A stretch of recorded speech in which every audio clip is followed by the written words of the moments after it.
particular en forma muy especial, muy específica sobre el bien jurídico y el consentimiento, que son dos temas que hace mucho tiempo los estoy estudiando y bueno, y siempre me vienen dudas y bueno, esto es todo así, ¿no?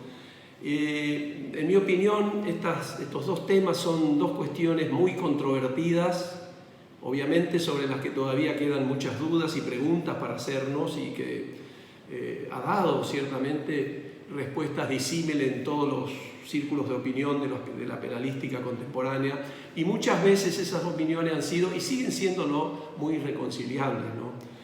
Además, yo siempre he pensado que el bien jurídico, como vamos a ver en un ratito, yo creo que es una herramienta muy importante en la teoría del delito que aún no ha tenido ni en la doctrina ni en la jurisprudencia una interpretación y una conceptualización uniforme ni definitiva, que es algo evidentemente, porque esto se viene estudiando de muchos años atrás en todo el mundo, en la penalística mundial, que es algo muy difícil de lograr, ¿no? En el campo fundamentalmente de los delitos sexuales, en donde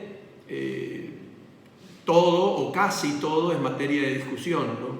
Y creo que me parece que sea que el delito sexual se lo cometa en el ciberespacio o en tierra, por decirlo de algún modo, ¿no?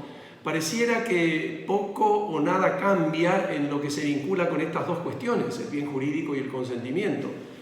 Especialmente en el hecho o en esta circunstancia de que en los últimos años se han sancionado leyes y producido muchas reformas que ustedes conocen seguramente mejor que yo, y que son situaciones o circunstancias que, en mi opinión, han tenido una fundamental incidencia en los respectivos tipos de delito. Y desde luego en la interpretación que hagamos de estas figuras, ¿no? Especialmente en todo lo que tenga relación con menores de edad y con personas con capacidades diferentes. La violencia sexual ha sido siempre, ya sea en su expresión física o simbólica, uno de los tipos de violencia de los derechos humanos, digamos así, más comunes y habituales que se cometen en contra de mujeres, de niños, niñas, adolescentes, etc., que en muchos casos producen daños indudablemente irreversibles y muchas veces desproporcionados, muchas veces de muy difícil reparación, como los daños físicos y psicológicos colaterales o consecuentes a estas infracciones, ¿no?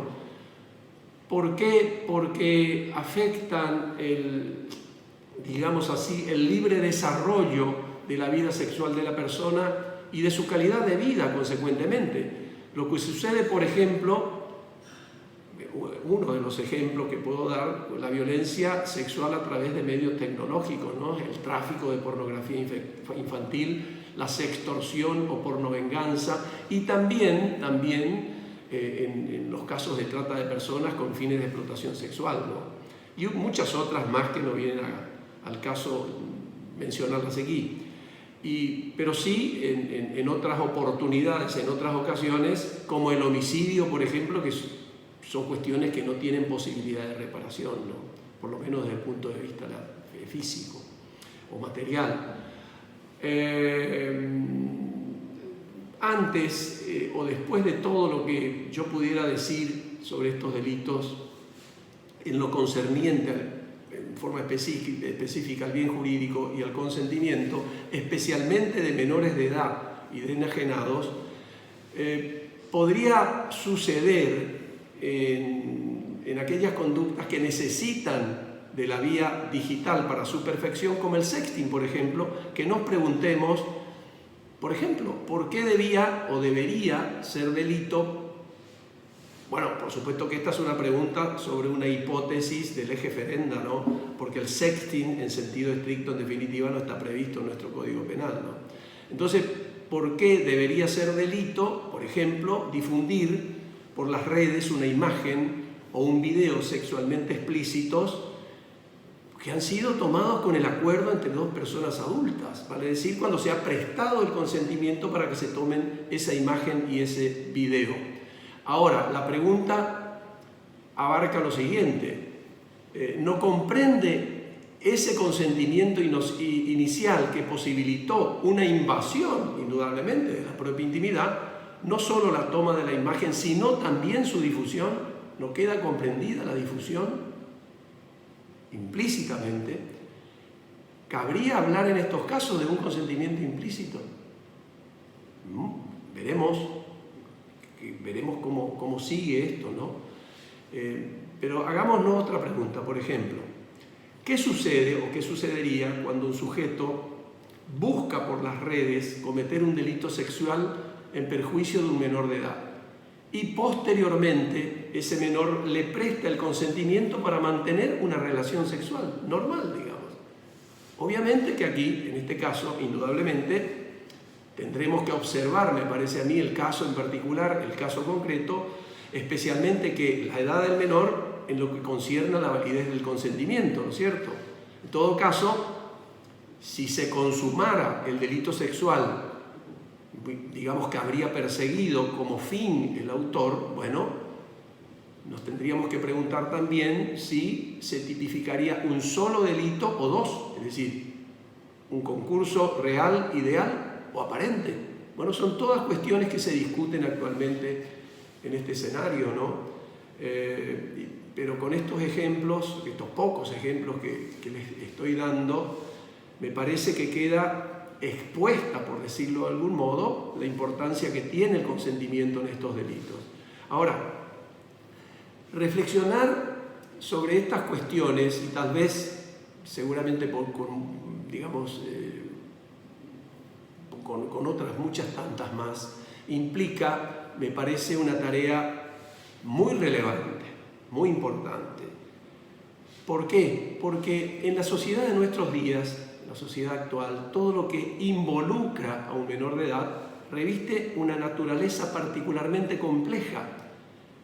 ¿Y esto por qué? Porque se parte de una premisa que me parece que no podemos pensar que no es enteramente cierta, de que el menor es un ser puro, casi indemne, que merece una especial y reforzada protección, sin que se llegue a reparar que en no pocas ocasiones puede llegar a ocurrir que esa especial y reforzada protección produjera precisamente una cortapisa que es inconveniente en la propia autonomía del niño.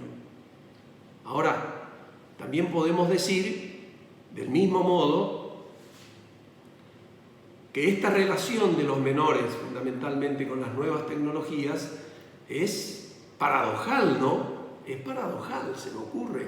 Porque, por un lado, fíjense ustedes, se reconoce al menor como un nativo digital, esto es, digamos, como una persona perteneciente a una generación que nació y creció con la tecnología digital, con una computadora en la mano, digamos así, a diferencia de sus papás, de sus padres que carecen, por lo menos creo yo en su gran mayoría, de ese específico conocimiento o lo han adquirido más tarde en su vida, ¿no? Eso por un lado, pero pese a considerar a los menores así como unos expertos en computación, digámoslo así, por otro lado se los considera inmersos en un colectivo especialmente vulnerable.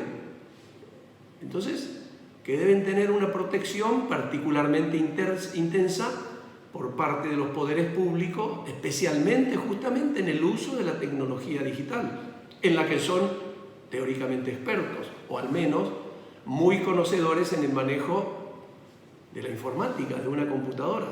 Entonces, se los considera que deben tener una protección especial, reforzada, mediante la implementación de políticas públicas que, digamos así, se rodean de un halo tutelar, creo yo, sumamente paternalista, ¿no? Que muchas veces se convierten estas políticas públicas en herramientas que resultan más peligrosas que beneficiosas para la seguridad y formación del niño en su vida sexual, ¿no? Indudablemente que no se puede desconocer o minimizar los peligros que entraña para las personas, especialmente los menores, el uso de las TICs, ¿no? no solo porque representan estadísticamente, creo yo, el mayor número de usuarios de las redes sociales, sino porque son naturalmente sujetos más vulnerables que los adultos.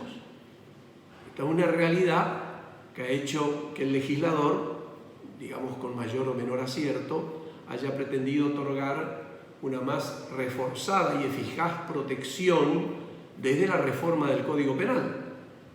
En nuestro caso, incluyendo algunos delitos como el grooming, por ejemplo, y modificando otros tipos de injustos, otras figuras relacionadas con los abusos sexuales, con la prostitución de menores y con la tenencia y distribución de pornografía infantil, como veremos en un rato más, bueno, por supuesto, si el tiempo que tengo me permite o me da un respiro, ¿no?